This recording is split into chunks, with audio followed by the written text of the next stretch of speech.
Good morning, Husker fans. Welcome back to the Husker Big Red YouTube channel. I'm Chris Peterson, and joining me as always is Danny Gillette. We're back on this Monday, on a Victory Monday, after the Huskers got a big 28-21 win over UCLA on the road on Saturday night. So we're going to look back at that. Lots of stuff to talk about there. TJ Lateef, Emmett Johnson. We're going to break it all down. We'll have the fallout from the win over UCLA. Going to offer up some grades, our hottest takes. And so before we get into it, please make sure that you guys hit the like button, hit the subscribe button, get into the comment section. Let us know what your thoughts are on this big win. Let us know what you think about TJ Lateef. And let's get into it. Danny, how are you on this Monday morning? Good. Had a busy weekend, but very good. I was glad to see. Thank you for providing me updates while I was on the road. And I will say, at my destination, which was New Hampshire, I went to go see a show, and I got to go Big Red as I was waiting in line for the bathroom. So there you go. They're everywhere. Husker fans are truly everywhere. So It was a late night Saturday. We it had was. the 8 Central Time kickoff. But the Huskers were ready to go, and we wondered how motivated this team was going to be. Well, they were very motivated, and TJ Lateef helped set the tone. He played spectacular in this game. 13 of 15, 205 yards passing, 31 yards rushing, 3 touchdowns.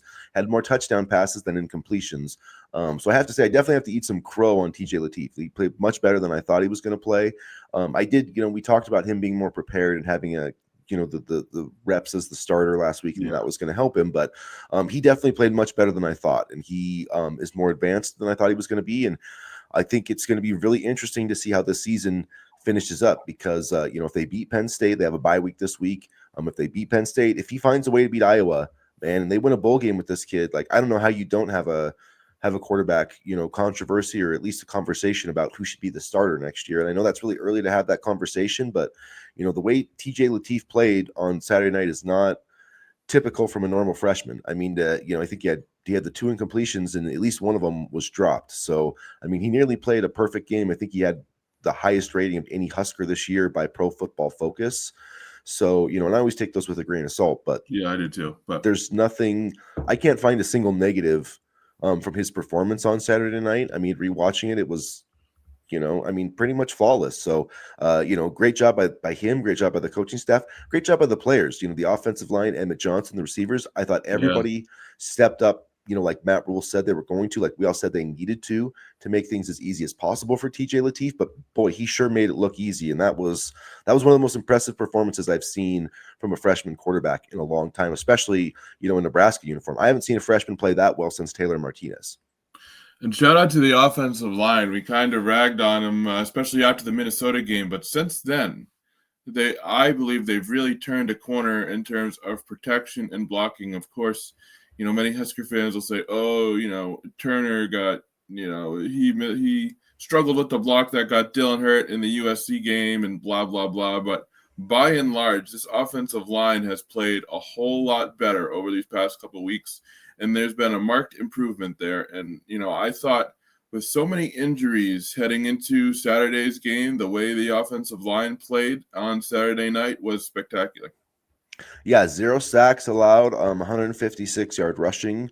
And you look at 3 of the last 4 games now, they've allowed 1 sack or less. So, Yep. Maryland, they allowed 1 sack, Northwestern, 1 sack, USC, 1 sack, I guess 4 out of 5 games now, excuse me. And then now this game, 1 sack. So, I mean, they did have the rough game against Minnesota, but they've definitely figured out, the protection part of it. And TJ Lateef's legs did assist with that. I think they did help with that, at least in the coverage aspect of it. He had kind of that early run, and I think that helped, you know, UCLA kind of loosen up things and play a little bit more zone because it's like if you're going to play man, he can run on you. It's not like Dylan Raiola where he is more of a statue. But I thought that TJ was really smart about running. I thought he did a good job of playing from the pocket because that's the thing is sometimes you see freshman quarterbacks that can run and then they rely on that way too much and the first read's not there and then they're bailing from the pocket, and I didn't think that he did that. He started off with the RPO read, and I mean he could have easily just handed the ball off but made it through a strike, through a first down, and I think that kind of settled everybody in. That was like, okay, this guy's ready for this moment.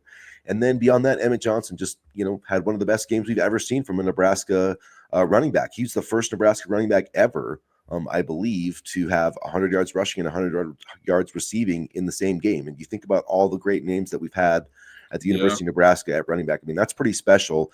He's second in all of college football in rushing yards. He has a great chance at the rushing title. And frankly, if this team, had beaten USC, if they might have a little bit better record, he probably would be getting some Heisman conversation. And he maybe should still be getting some anyway, depending how the next 2 weeks go. So, we'll see if he can get into the mix there. But either way, it's been a remarkable season for Emmett Johnson, and it was a remarkable performance by TJ Lateef on Saturday night.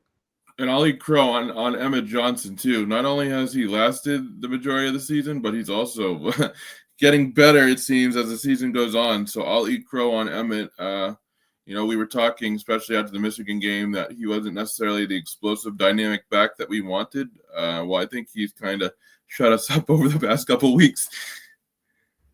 Yeah, I mean, he's been the best running back in in college football, and I knew Justice Haynes, the Michigan guy, got hurt, so I mean, he might have a say in the rushing yard title if that hadn't happened. But yeah, I mean, Emmett's been spectacular, and I don't think he's just enjoy it, Nebraska fans, because I don't think he's going to come back. I really don't. I wouldn't. I mean, yeah, you look at it right now, he's a second or third round pick, most likely.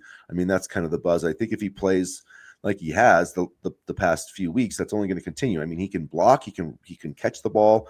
He's got decent size. He's built himself into an NFL size back.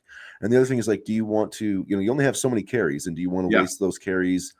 300 carries next year at Nebraska? Or what if you start to wear down next year, and then so I do think that we're probably going to lose Emmett Johnson. I think Nebraska should do everything in its power to keep him. I mean, I think they should give him a blank check NIL wise, because honestly, I think in college football, an elite running back is just about as worthwhile as an elite quarterback. I mean, truly, like, as long as your quarterback can complete some passes and isn't a complete dud, like if you have a stud running back, like that's pretty valuable in college football. So I definitely would try to get him back, but I think it's going to be a tough hill to climb, just with the way that that position, how you just wear out over time. So either way, he's been remarkable, and then I would just enjoy over the next 3 weeks, or the next 3 games, I should say. One of the examples that I always point to with running back wear and tear was Todd Gurley. I mean, he was so dynamic at Georgia, and he even was a tremendous player in his first couple seasons in the NFL. And then he just sort of wore down. He took so many carries between college and the NFL that his body just gave out. And, on the bright side, he was able to retire at a young age, relatively healthy, but it left a lot of what could have been, and you have to wonder if all those college carries were a big reason for, his body just not being able to do it anymore. And I wouldn't want something like that to happen to Emmett if it meant that those carries go to the NFL. So while it would suck to lose him, I wouldn't fault him at all if he went to the NFL. Yeah, I wouldn't either. And Dylan Edwards from Kansas State just entered the portal. I think he would be a nice fit. But yeah, anyway, looking back at this game, though, I mean, for Emmett, 31 touches, 232 yards, 3 touchdowns, a 56-yard pass that he caught on a screen. He also caught a touchdown on a wheel route. Like, that's the thing. Like, TJ played well, but his guys also made plays for him too. So I mean, when Emmett Johnson's catching touchdowns for you, it makes life a lot easier when you have a running back who can run for 100 yards in almost every single game. I think Emmett's been held under 100 yards twice. Yep. Maybe a couple more times because he didn't get a ton of carries against Akron and Houston Christian. Yeah. I'm thinking it was the Michigan game, and I think that's it. Michigan State, he got like 88 yards. He only had like 13 carries, but I think Michigan held him to 65 yards on like 19 carries. So that was the only game he was under 4 yards a carry all season. So yeah, great for him. I mean, great job for him, and he really sets the tone. And so, yeah, I mean, I predicted before the season he would get 1,500 total yards. He's at 1,431 right now. And I thought that was a high number heading into the season. So yeah, he could get. It's not out of the realm of possibility he gets 2,000 total yards. I think he would need like 186 yards per game over the next 3 games, including the bowl game. So I mean, it is very possible. And I think Amir Abdullah had about 1,600 rushing yards. I think it was he like 2013 or whatever. And I think that Emmett Johnson has a chance to get there. He's 1,131 yards, so he need about 500. But You need about 150 a game to get there, but I think 1,600 yards is possible. So there's some really interesting things to follow there. I mean, I think it would be cool if he was the leading rusher in college football. It's been a very long time since Nebraska's had anything like that, and he should be at this point. It's hard for me to see anybody else winning like Big Ten running back of the year. He should be first team all Big Ten. That should be a no brainer. And if things keep going the way they have over the next two games, he should be first team all American at running back. So hopefully, Emmett Johnson finishes the way that he has. And if he does, man, it's hard to see this. It's honestly hard to see this team losing if he keeps running the ball the way he's running it against Penn State and Iowa. And there's going to be some interesting challenges. And look, that Penn State game is not going to be easy. We saw that from Indiana on Saturday, but it's crazy what a difference a win does, and then what a difference that makes for you and your program kind of moving forward. So we both kind of were like, man, about these games, and maybe they don't matter that much. But I don't know. I kind of feel a little bit differently after seeing the results of this win, and I definitely think getting to 8 wins. But beating Iowa, especially, I've been saying that since the USC game. But if they can beat Iowa, then then I'm going to say that I'm going to say that Matt Rule achieved the 30-year leap if they beat Iowa. I don't care what anybody else says. I think that that's pretty huge progress. And right now we're in the upper half. Like, you look at the Big Ten standings, man, and like we're in the upper half of it. So all those things to me signal progress. I know that maybe it's not. Progress isn't quite as fast as we want it. Usually never is, but this program's definitely taking some big steps forward under Matt Rule's, in his third season. Well, I mean, you lose your starting quarterback, and all the goals of incremental progress kind of go out the window in hopes of just being able to make it through the season and not have it look like a shit show. I mean, the bar kind of does get a little bit lower once you lose your starting quarterback. But I think, and you said last week that these next couple of games will show what Matt Rule is made of. And, I obviously know there's 2 more games to go, but if Saturday's game was any indication, then Matt Rule is about to put together one of his best coaching stints, if you will, at Nebraska over the course of these last 3 games.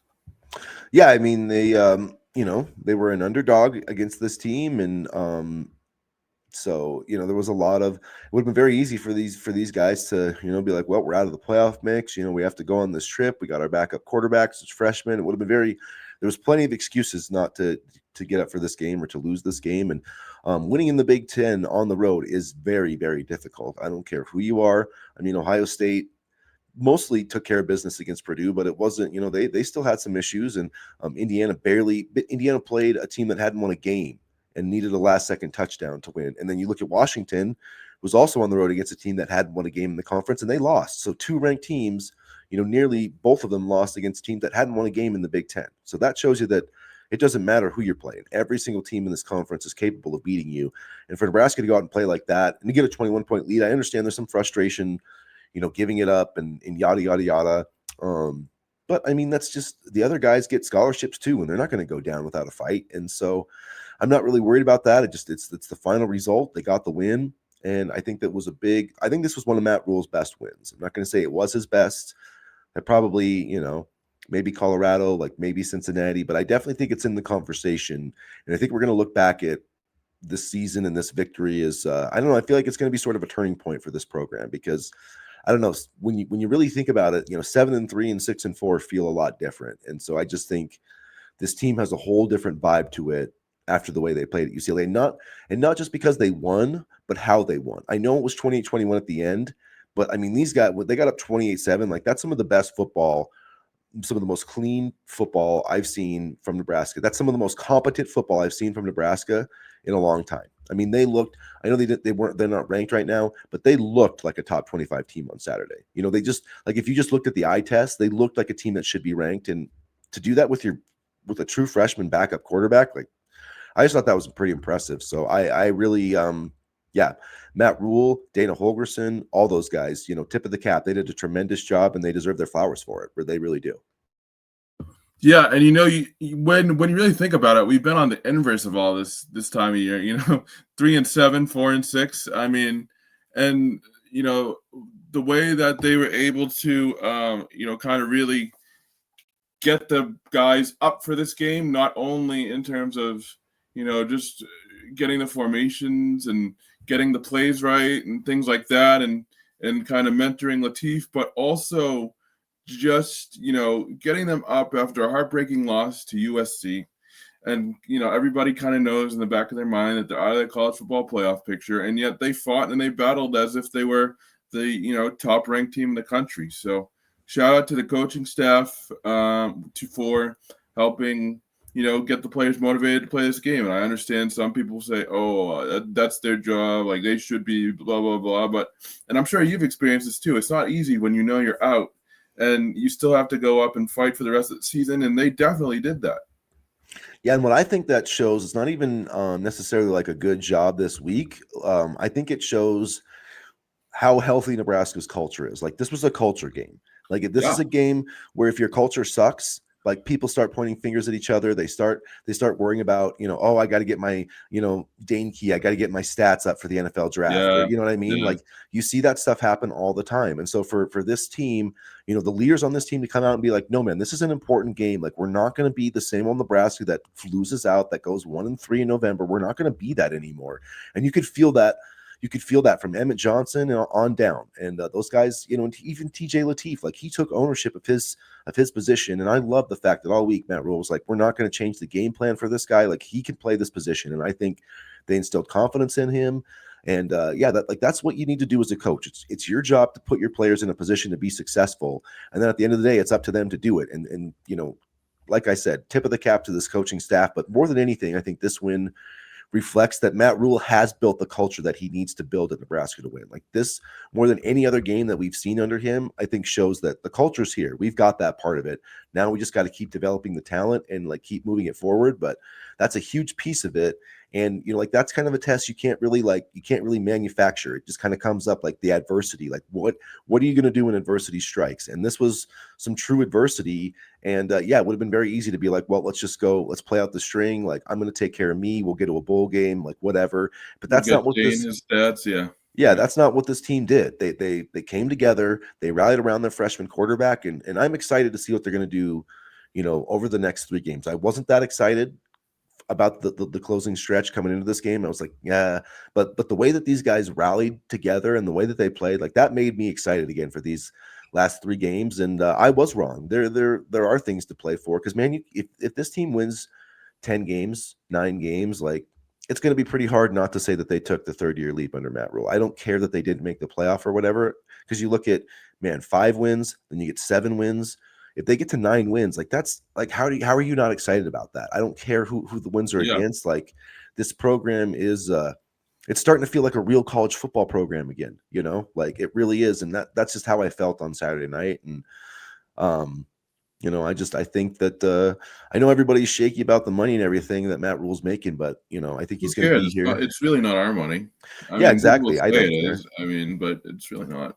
Yeah, I could care less. It's just the only the thing that's scary about it is, like, you got that number. He's going to be here for a long time, but I'm like, you know what? I think that's a good thing. I think it's a good thing that Matt Rhule's going to be here for a long time. And, if this is the floor, of what Matt Rhule is going to be, in his 3rd year, like, is getting 8 wins, like, I'm chill with that. Like, I'm very happy with that. And, man, I mean, look at two quarterbacks. Like, this program has 2 really solid quarterbacks. And when was the last time that happened? Tommy and yeah, probably Tommy and Brooks Behringer back in the day, and that was still such a different era of player, So pretty exciting time, I would say, to be a Nebraska fan, at least for I feel like the arrow's finally pointing up, after we've trudged through all this hell over the last 10 years. And I feel like, I feel like there's been arguments before, but I feel like it's pretty hard to argue right now with this team being 7-5, 7-3, 4-3 in the Big Ten. It's not 7-5 yet. Not 7-5 yet. Yeah, not 7-5 yet. Excuse me.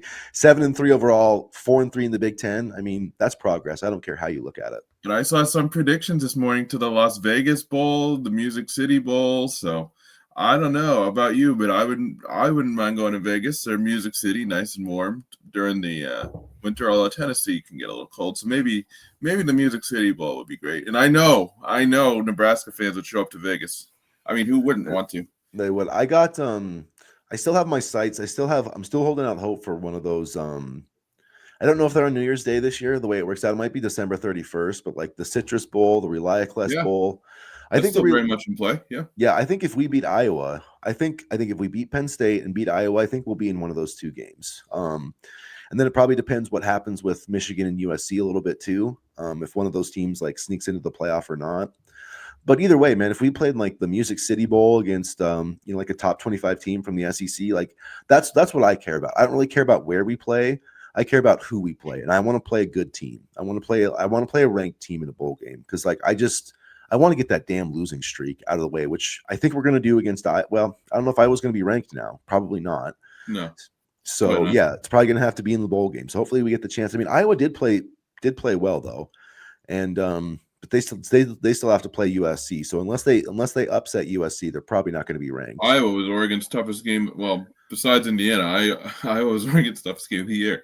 Yeah, I mean they have a way of Iowaing you. You know they. Oh, we So know. We yeah, know. hopefully it doesn't happen this year. But And anyways, yeah, we kind of got off on a tangent, but and I don't know if this is going to lead into what you want to say, but I'll just say this anyway. Maybe we'll spiral into something else. People were very kind of wishy-washy about Terry Braden, and I would just want to point out that the development of Keona Davis, like we saw on Saturday, right now he's developed, and his good game and good season, as well as Cade Petrizak's development, have given me belief that Terry Braden can help this defensive line moving forward. yeah, and Williams Noweri. And Williams Noweri. Although I Yeah, consider him more of a D end, like kind of, right? Or is yeah, he? but I mean that's still D Yeah, line though. true. Um, I always think of that as like an edge rushing position, which is like to me separate, but you're right. So yeah, I mean, Keanu Davis, 5 solo tackles, tackle for loss, a sack, broke up a pass. That definitely the best game of his career. But yeah, Noweri 2 sacks. 2 tackles, a sack. Van Poppel had half a sack. Zaire Wright had half a sack. I thought Gabe Moore had some nice plays. I like that they were using more of a 4-man front. I noticed in this game, and I think part of that might have had to do with Deshaun McCullough being out, but also Dylan Rogers stepped in for him, and He we did. haven't heard his name in a long time, and he played really well, 4 tackles, and I thought did a great job on his run responsibilities. And outside of Nico scrambling, they didn't do much running. They didn't do much of anything. Like it was pretty much what we said. He just can't beat you. Yeah, he was 17 to 25 for 191 yards and 2 touchdowns. Like he was okay throwing the ball, but it's just like you never really feel that's the thing that's scary about him is when he's running it. He had a couple of nice runs, but Berger had 5 carries for 19 yards. Their other running back had 12 for 39. I mean, they did outrush us by 1 yard, but that's because Nico had 86 yards rushing on 15 attempts. Like you're just not going to win that way. And so that's why I was happy to see TJ. Like I didn't want to see TJ running it like 10 times. Like to me, that would No, have felt like too much. I thought he did it just perfectly. 4 or 5 times, just enough. And yeah, and then because of that, we saw some slants. We saw Dane Key get open on some slants. We saw Ja'Cory Barney get back into it. Had a great touchdown catch on the first. Like I don't know how he held on to that one. So yeah, and I thought it was a great game plan. UCLA did a good job and both teams kind of, you could tell they both kind of wanted to slow the tempo a little bit. I don't think they really minded. But UCLA had a couple like really long drives, and that limited the possession. So I mean, the first half, Nebraska had it 3 times. They scored every time. So yeah, it was really impressive. I like all the D line, Cade Petrizak. I mean, so you look at Noweri, Petrizak, Gabe Moore, Keona Davis, Ben Poppel. You've at least got some pieces there. Malcolm Simpson, Tyson Terry.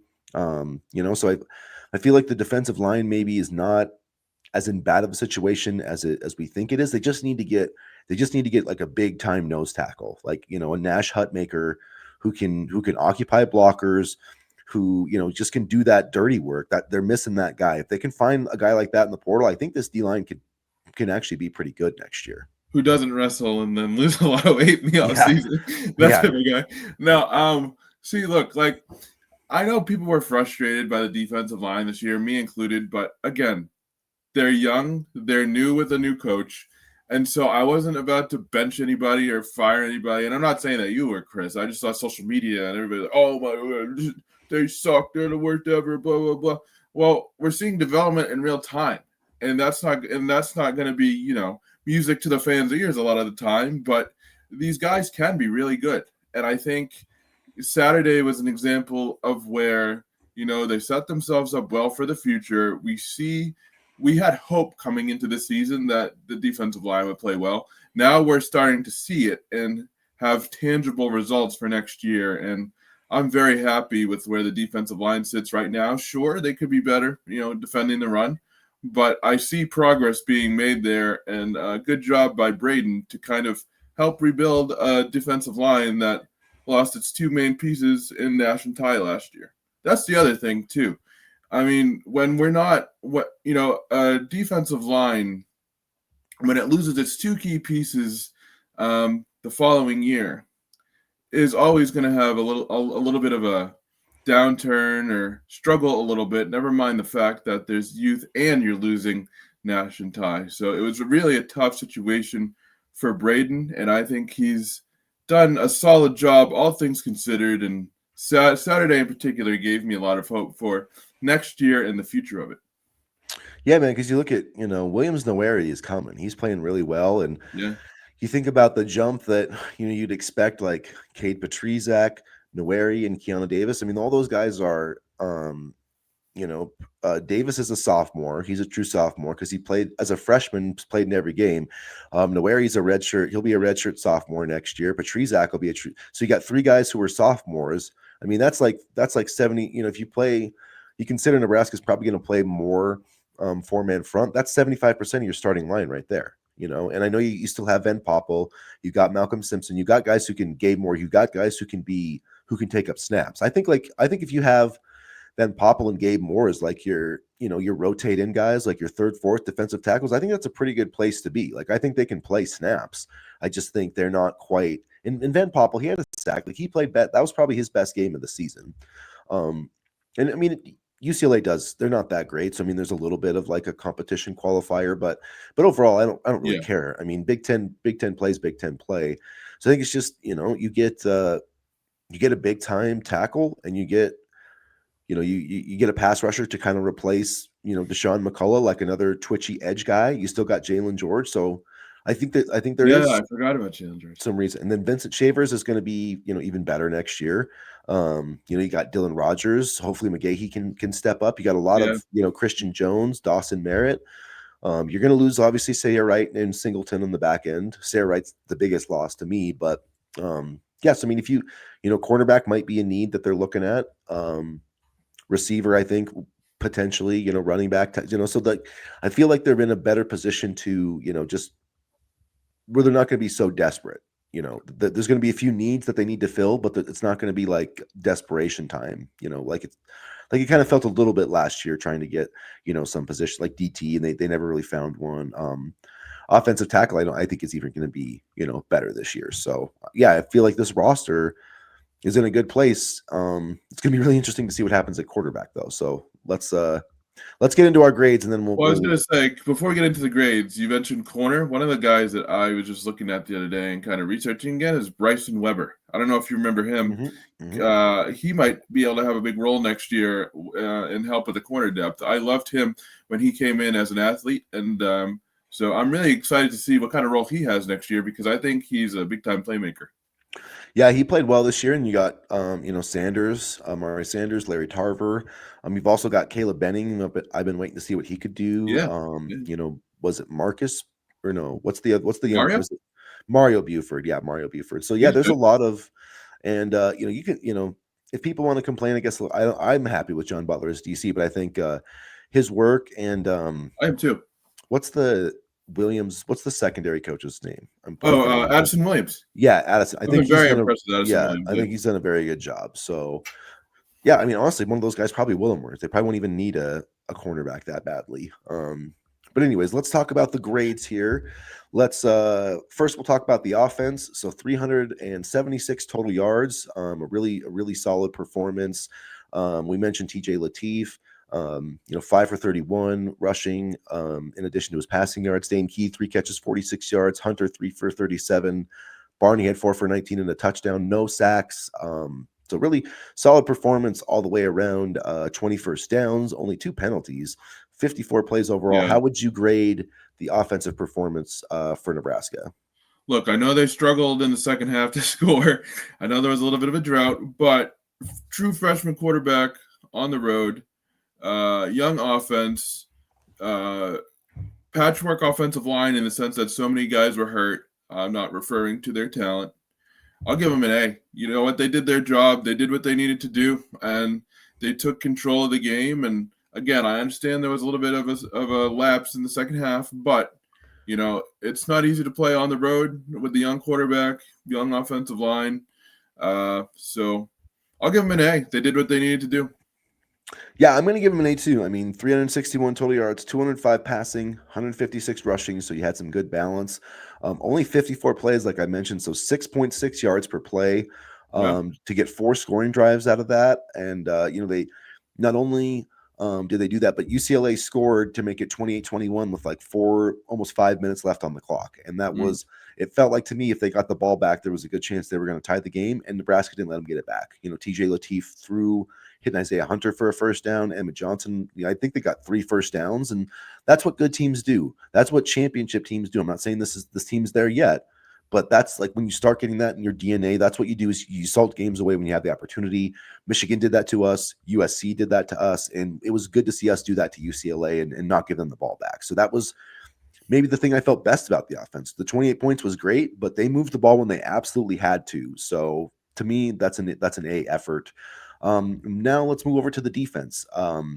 They gave up pretty similar numbers of 348 total, 191 passing, 157 rushing, 21 first downs, didn't force any turnovers, but did have 3 sacks. Got a big 4th down stop in the second quarter too, which probably won Nebraska the game. So what's your grade for those guys?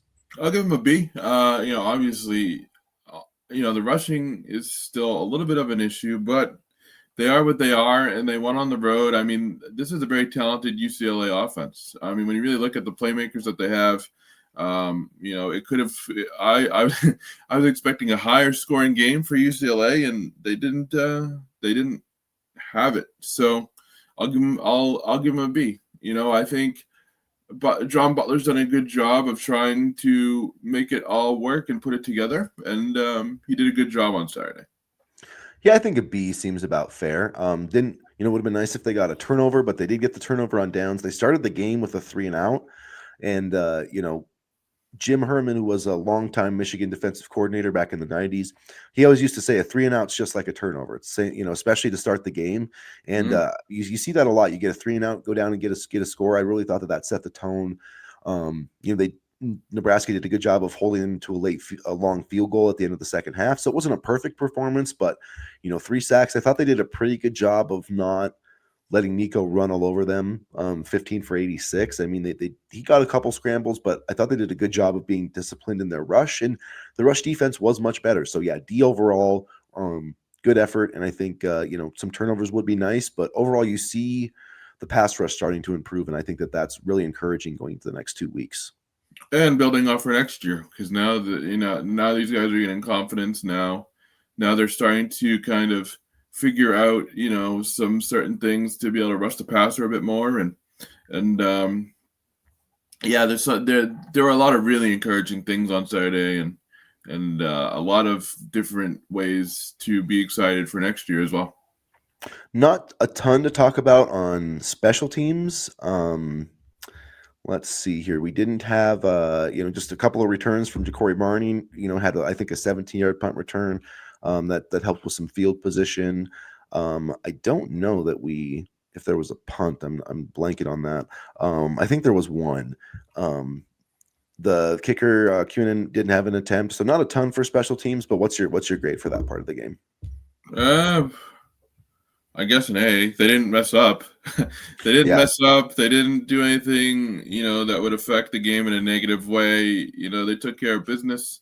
I'll give them an A. I hate giving them an incomplete because that sounds like I just hate all of them, but that's not true at all. They just weren't the headline of the game. And I guess, whether it's a close win or a bad loss, that's a good thing. So. Yeah, I mean, made all their kicks. No bad plays, and I guess special teams is kind of like if you're not talking about them, then they probably did a good job. Right, right, yeah. So we'll give them an A. What you think about Now we'll say the entire coaching staff. What's your grade this week? And I don't think there was any. I don't remember any like fourth down plays for No, Nebraska. For no. the most part, I don't think there was any crazy coaching decisions. I thought time management was pretty good, although they never really had to be in that situation where that really mattered. So Which again is really good. Yeah. Like I'd rather be that. You know what? I'll give the coaching staff collectively an A. They did a good job of getting TJ ready. And I'll say this: Dana has done a much better job of adjusting from his air raid offense to giving EJ the ball. And I understand that's probably not his forte or what he likes to do most, but good of him to swallow his pride and know what's working is giving EJ the football. So good on him for adjusting the offense, and good on him, and shout out to Glenn Thomas too for helping get TJ ready. So I'll give him an A. You know what? They deserve an A this week. It was a tough situation, and they all made the best of it, from the coaching staff to the team down. They did. I thought Matt Rule set the tone from a leadership perspective, and Glenn Thomas, Dana Holgerson did a great job, and I think everybody deserves an A. This team was ready on the road on a Saturday night, cross country, cross 2 time zones, all the challenges, and they played well. So they get an A. So now we'll wrap up hottest takes. What's your hottest take? There could be some interesting ones here. There's a lot of things happening in this game. So what's your hottest take from Nebraska's win over UCLA? There will be a quarterback competition heading into the spring. Yeah, that's I can see that. I think here's my hottest take, and remember, it is hot take, so we're not doing we're doing overly hot takes. Saturday night was the start of the TJ Lateef era, and the USC game will be the last game that Dylan Raiola ever starts in Nebraska. Okay, all right. That's my super hot take. Now, okay, I'm not saying that that's 100% guaranteed going to happen, but here's my logic. Okay, so what if? So we get a bye week, we come out, play Penn State, and beat Penn State on the road. TJ Lateef, playing well, yada yada, doing all the same things. Then Iowa comes here, we beat Iowa. TJ, if TJ keeps playing like this, I just don't know how you go back to Dylan Raiola at that point. If TJ Lateef is the guy to get you those wins, you know what I mean? But I don't know. It's such a shift because, if Raiola left, like what would that mean for everybody else? And would there be a true quarterback competition? Can you keep both guys here for a quarterback? Like I would love, honestly, to have a quarterback competition next year. I think that would be, a great thing. But still, I just don't know.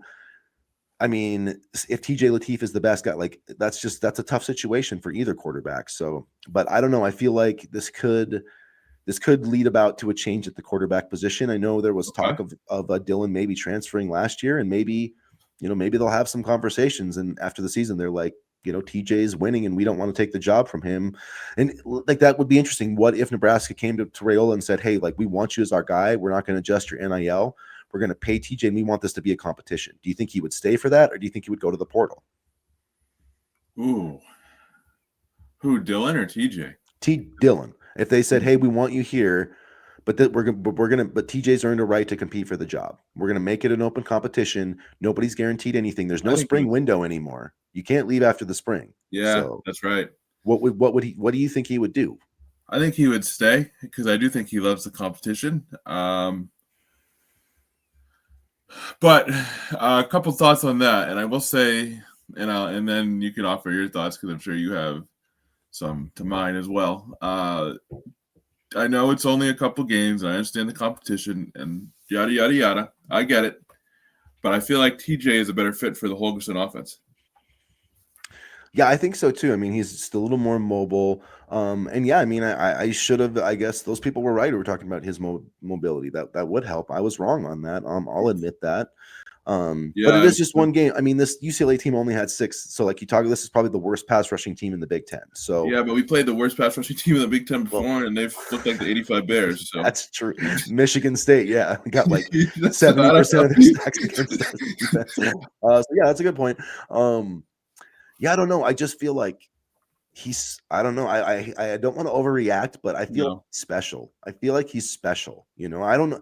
Like, man, he just looks so poised out there. And I've seen a lot of freshman quarterback play this year. Trust me. And it's there's not a lot of, like, man, did you see Carter Smith at Wisconsin got in the game, barely complete a pass? And I know TJ kind of looked like that last week, but I don't know. It just felt like, man, you got something with this kid. And It's like, do you really want to let him walk out the door? Like, say he goes and beats Iowa and all these teams. Like, do you want to let him walk out the door either? So I don't know what's going to happen, but I do think that your take is probably right, that some way or another there's going to be kind of a quarterback conundrum, and we'll see. But yeah, my take's probably overly hot. I don't necessarily believe that, but you can't have I don't know if it's overly hot. I think it's I really possible. don't. And also, football aside, we'll have to see how Raiola's rehab goes. Yeah, that's And true too. so, because if they give TJ the majority of the reps in the spring while Raiola heals up, and then August comes and Raiola's still struggling because he's rehabbing and trying to get back in the swing of things, but TJ's balling out, and then we go into the opener, TJ's still balling out. Do they make him the starter?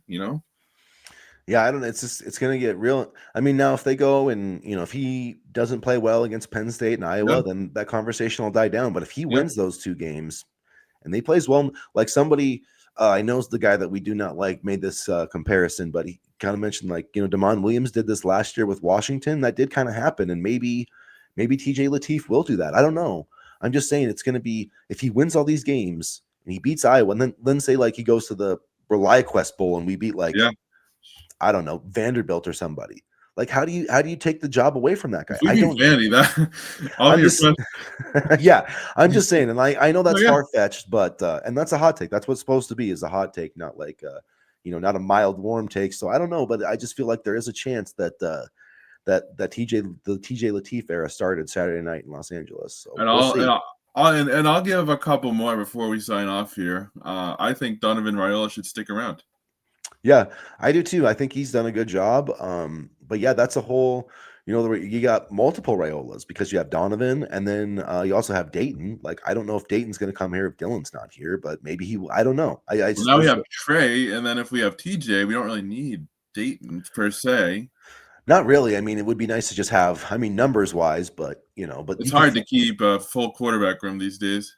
I mean, you could find a quarterback in the portal like they did Yeah. last year. With the Valia. So yeah, it's going to be Oh really yeah. interesting. That is great to play. Yeah. But yeah, I mean, like we were talking about. I mean, there's rumors about Nebraska and Cam Coleman and some of these guys. Like, Oh, I would I love don't, Cam Coleman. go get I would TJ love. Lateef, him, either guy, either quarterback. Yeah. So I don't know.